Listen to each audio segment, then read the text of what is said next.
So this election has been won by Donald Trump.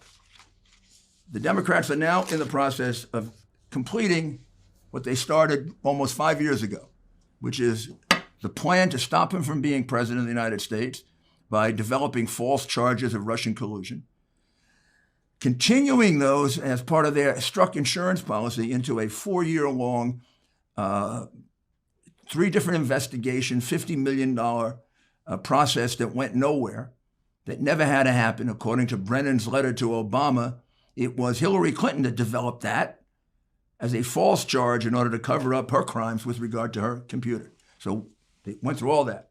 They did the whole Ukrainian thing against him, which now turns out, when you look at the Hunter Biden, Joe Biden computer, there was plenty of evidence that Joe Biden got a $14 million bribe in the Ukraine from Mykola Zlochevsky.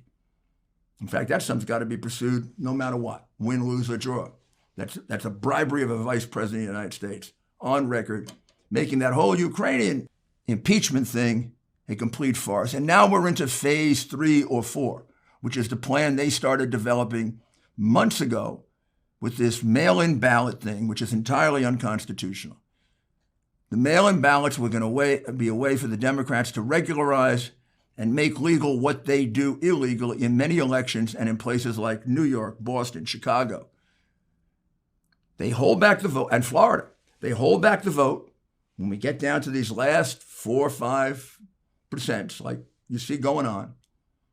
And then somehow they find new ballots. In fact, in Milwaukee, while we were asleep, they found 138,000 new ballots, all for Biden. All for Biden. You think those were cast by real voters? You think they were cast by some Democrat sitting in a back room? This has been their plan all along. It is totally impossible, illogical, irrational that the same thing would happen in all 5 or 6 places where there were close votes. What do I mean by the same thing? I mean the thing that the gentleman in Philadelphia has given us an affidavit on, and we'll get many of them now. The man heading the delegation of Republicans that was supposed to observe the mail-in ballots was kept in a room for 21 hours where he had no ability to see the ballots. Explain that to you. That's been reversed now. We're going to still have to go to the Supreme Court with it because the damage has already been done. The end result of this, we've got similar conduct now, not allowing Republicans to observe the mail-in ballots. We've got it in Philadelphia. We've got it in Milwaukee. We've got it in Detroit. We've got it in Phoenix, Arizona, and we have it in both Las Vegas and Reno, as I told you. And those are all going to be pursued as part of separate and then long-term federal suits. Donald Trump won this election. The Democrats tried everything they could beforehand to stop him, including censorship. They couldn't. Now they've got one last chance, and that is what they're very good at, which is cheating on the vote count. But this time, this is a Republican Party and a president who fights for you because they want to take your vote away. They want the elites to determine our president.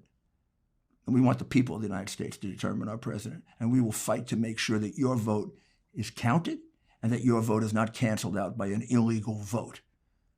And we'll do whatever we have to do within the law to do that. That's because we have a president who cares about you. And they have a candidate who says, you don't deserve the right to know. And who announced, probably in a Freudian slip 2 days before, looking at the people, I'm going to win it without you. Yeah, he's going to win it with the network heads, the big tech heads, and the money that he's gotten from all kinds of places, including communist China. We're not going to let that happen. Thank you, and we'll be back in a few days with another Rudy's Common Sense.